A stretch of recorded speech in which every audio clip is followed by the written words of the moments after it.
This is, before it was headlines, it was prophecy. I'm your host, Katie Elizabeth. I'd like to talk to you for a few minutes today about conspiracy theories, because they are truly, it's not so much, I think, that the conspiracy theories are abounding, but the rebuke of the outside of mainstream news is calling everything that's outside of mainstream news a conspiracy theory. And that is concerning me, because whether it's conspiracy theory or coincidence, what we see around us, we can also read in Scripture. So prophecy is being fulfilled, and it doesn't matter how many people are involved in it or how many people rebuff someone who points it out. The fact is, it's taking place before our very eyes. We are living through the fulfillment of prophetic Scripture. Evil doesn't need a conspiracy, but there are many who will sell their souls for some power. We know that. We've already seen that. And as for coincidence or cyclic events, it could be. We may go through another round of this on a much lower, as our economy fails and drops and our standard of living drops, we could keep on going anyway.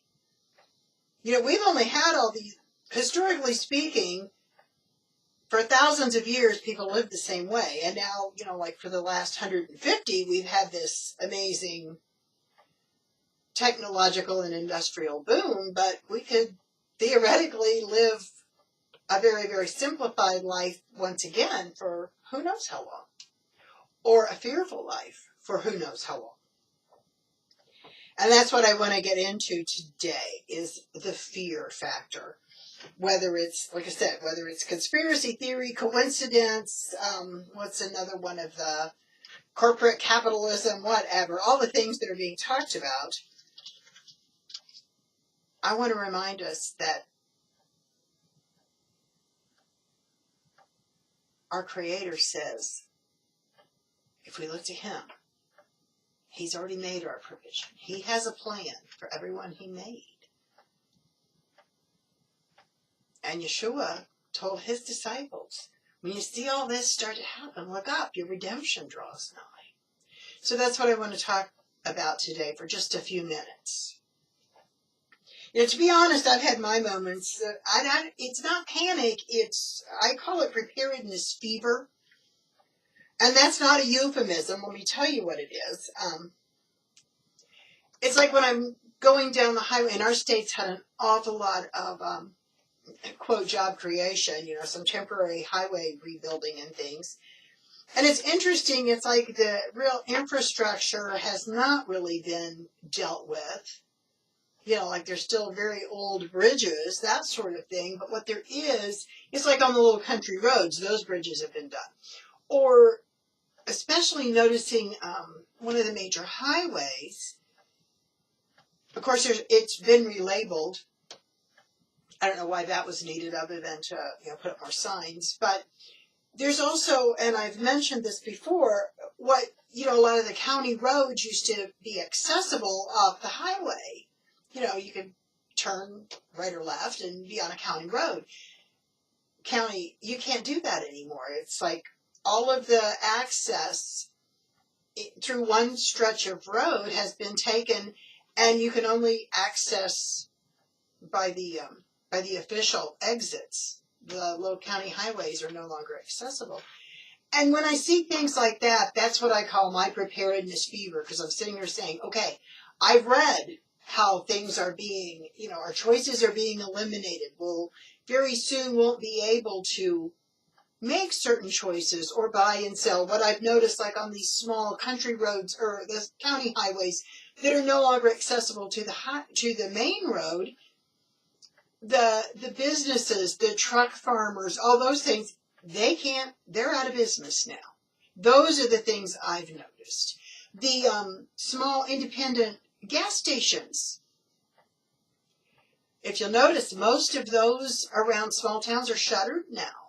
You have the big, country name or the big national name brands, but like the independents, whether it's a truck farmer or a gas station, it's like the independents are what I'm seeing disappear. And that lets me know that very soon the supply that we're counting on will have one source. Now, those are things that get me on what I call my preparedness fever. It's a fact. You can drive up the highway in my state and see that all this construction has now blocked the small independent businesses. The book of Daniel and the Revelation are written to the people who believe the book. And so that's what when I get my preparedness fever, as I allow him to wash the calm and the shalom over me, I hear his voice of reason. And he wrote this in his word so we would fear not so we'd get hyper vigilant, but along with the warnings of there will only be one source of buying and selling, and along with those warnings also comes the promise of his provision, the promise of resurrection. We have those too. So, I have to be honest, and I'd like to say I could face anything in faith, but you know what? I haven't been faced with that point yet. The things that I am being faced with to respond in faith, sometimes it's a real quick, I got it. And other times it's a time of really not seeing what I need to see. And I think that has a lot to do with the preparedness. It's not so much finding a hiding place or, stockpiling, not at all. It's about preparing ourselves that at any given moment, our very first response is to look up and to ask our Redeemer, how do I do this? Or to just know that to ask him to act in us, through us. That to me is what true preparedness is. And the preparedness fever is when I get sidetracked looking at the things around me. So, thankfully, that seems to be more of now I'm just observing the facts, passing them along, saying, when we know that we've done all we know to do, then we stand. That's what Ephesians tells us. Now, as the theories are abounding, the discussions are, there's getting to be more and more discussions of, believers, Torah observant believers, kind of communitying up, and, I'm completely open to that. I think that's a wonderful idea. Let's don't do it out of fear. Let's do it out of purpose. We're told to not fear what man can do to us. And hypervigilance and continuously sounding the warning ends up being crying wolf and not preparedness. And it's not being ready. Seeking Yud-Heh-Vah-Heh is the only way to get through life anyway.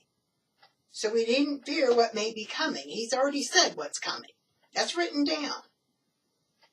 What we can actively do in our own lives is to prepare to bring glory to him through that time. That's preparedness, according to Scripture. To bring glory to our Father. To walk through whatever we have to face the way Yeshua showed us. The way Yeshua faced Calvary. That's what we can do. That's what be ready is. Now the bottom line is this. Prophecy tells us it's coming. We've been warned. We believe the book. We're going to take the proper action. We're going to seek our Creator. And we're not going to just be hearers. We're going to be doers. That's what we're told to do. I've gone on some, and I do. I take great warning. I make great warning against all this genetically modified food. I think it's affecting our brains. I know it's affecting our bodies. And this week in Torah, we're told even in the field, you don't mix the seed. Well, if we're not supposed to mix it in the field, I'm going to say we're not supposed to mix it in the laboratory either.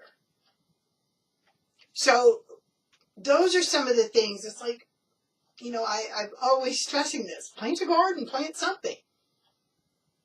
Those are the things that I think we need to be looking at, because as I said, we may, just because our standard of living drops back to what it was for thousands of years doesn't mean the end is the next day. We may live that way for a while. And to my teaching is, I'm standing in the gap on behalf of the land. Let's get back to using the land the way Yehovah intended it. And when we do that, we'll also reduce our dependency on the one world system when that does arrive. And that's going to be behind the scenes anyway for a long time. I mean, there's not going to be a big, ugly, seven-headed beast pop up suddenly one day and say, okay, now this is it. That's not how it's going to be. There's a slippery slope and a devolving.